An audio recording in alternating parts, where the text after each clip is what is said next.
the point and where the direction I'm going to is this. There are people who have responsibility for economic planning, for economic management in this country. Give these guys and these people some credit. Okay? What is clearly happening is that, or what is coming to the fore is that there is a very strong need to forge closer cooperation between the executive and the legislature. That is what is happening. Okay? And I happen to be aware, for instance, that the MTEF, I know the private sector was extensively consulted. I know the legislature was extensively consulted. And when you see the supporting documents, okay, the original, what was agreed was not even 75. Based on the models that were deployed, it was actually $71 that was proposed. Okay? It was part of the consultations that then helped the government to, round it up to 75 in order to fulfill certain obligations which are going to mature in the course of the year. And you must look at it, you must understand this background. Okay? So what is now coming out is not as though the Ministry of Finance or the Budget Office or Ministry of National Planning, they woke up, the cabinet says it is now 75. No, there's a process, there's a procedure, there's a way to do these things. Okay?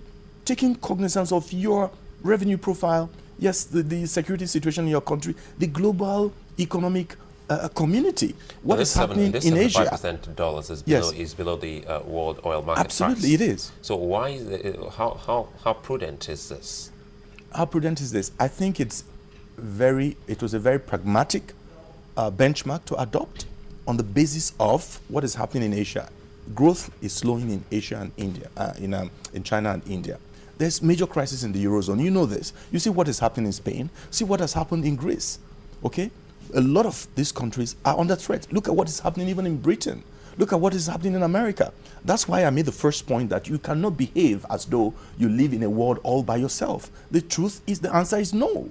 You are overly reliant on oil as the major source of about 90% of your revenues. You cannot behave as though the world is just at your feet, beck and call. You do whatever you want. The answer is no. We're listening to the CBN governor. Yes. And in his presentation, he was talking about the benchmark price not exactly being the issue, but the issue being, theft of oil, majorly the theft of oil and the fact that we cannot account. Would that not be making the case for an increase? Because what it will most likely mean is that if we benchmark $75 or even $71 as our benchmark price, saying that we will produce, say, about $1 million barrels per day, or perhaps even a little more, what might most likely happen is that we have a shortfall in revenue if we cannot meet that target of a million barrels per day. If our crude oil is being stolen by people, shouldn't we increase the benchmark price just a little bit more? Wouldn't this be some of the things that members of the National Assembly are perhaps taking into cognizance? I mean, I listened to Governor Sanusi. I agree with what he has said. Okay, there are major security issues. There are major governance issues in the extractive industries in Nigeria. That is not in contention. Okay, but that is hardly the point. Okay, that is hardly the point. That in order for you to ensure macroeconomic stability or continue to maintain macroeconomic stability for which Nigeria has been commended, okay? In order for you to be able to better manage inflation, in order for you to keep interest rates within manageable limits, in order for you to ensure the stability of our exchange rate mechanism, okay, that you need to adopt certain economic parameters, okay? And this $75 that has been agreed and adopted by the Budget Office, the Ministry of Finance, and indeed in consultation with several stakeholders, is the pragmatic benchmark to adopt given the prevailing global economic and domestic environment. Okay? That's the point that is being made. Okay? We can as well make it $100 benchmark, but we know what the consequences will be.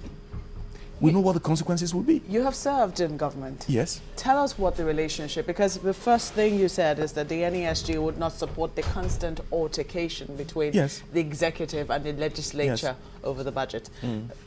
Does it necessarily have to be an altercation? Tell us, in your own experience during your time in government, how was it? Well, it's always been there, but in varying degrees. In varying degrees. I think that it may have reached an all-time high now. Okay, I mean, I was particularly, I think I expressed very strong reservations. For instance, when the House of Reps suggested they were going to impeach the president because of poor budget implementation. I thought that was preposterous, to say the least. Yes, in my view. Because, I mean, look at it, okay? Look at the delays in budget presentation, delays in budget consideration, okay? Then look at the prevailing security situation in this country today, the myriad, the interplay of forces and all sorts of things that you have to deal with. Number one is, as a responsible citizen, I didn't think that in that milieu of all the problems that we have, that it was a mature approach to seek to further overheat the polity in that way, taking attention away, in my view, to very important matters of welfare and the well-being of the Nigerian people. I didn't think that was the best way to do it, okay? Nothing stops us. I mean, listen, we've been in this business for 12, 13, stretch of democracy now. There should be some maturity, okay? So that no matter how dire the situation is, the best approach, in my view, is still dialogue.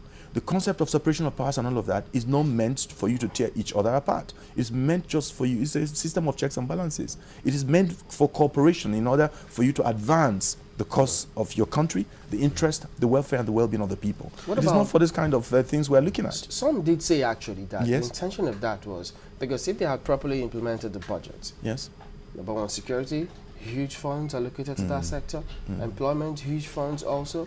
So if they had properly implemented it, at least to some extent, as the National Assembly or House of Reps thought, all of these problems would have been reduced maybe to a barest minimum. The position of the House of Reps, as far as I recall, was espoused just about 3 months after they had passed the budget, and the budget had been signed into law by the president.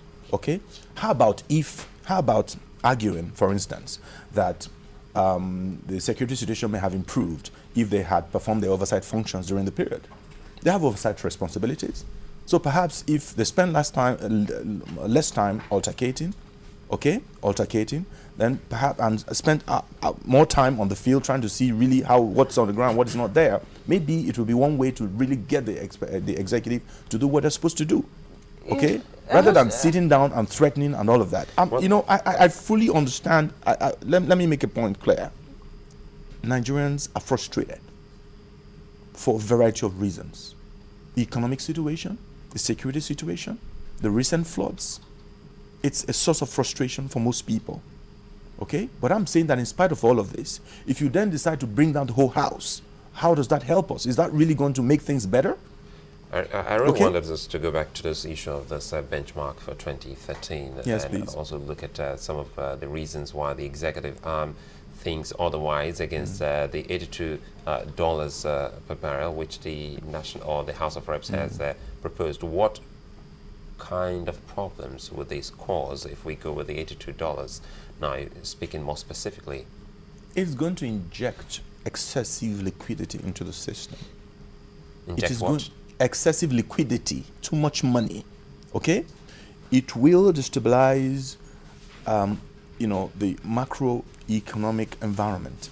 Okay, it's going to cause inflation, and inflation in Nigeria is already in double digits. Injecting excessive liquidity into the system through this high benchmark is going to exacerbate the inflationary trend in this economy. Okay, and let me tell you something. If you have a combination of this high inflation, you have a combination of high interest rates in the economy, you have a combination of an unstable exchange rate mechanism, that's sheer disaster. Complete and total disaster, in my view. Okay? This is not in contention. And that's why I'm saying that what must happen is that closer collaboration, closer interface, in order for all the parties concerned, the legislature, the executive, to understand why certain things have to be in a way at particular time.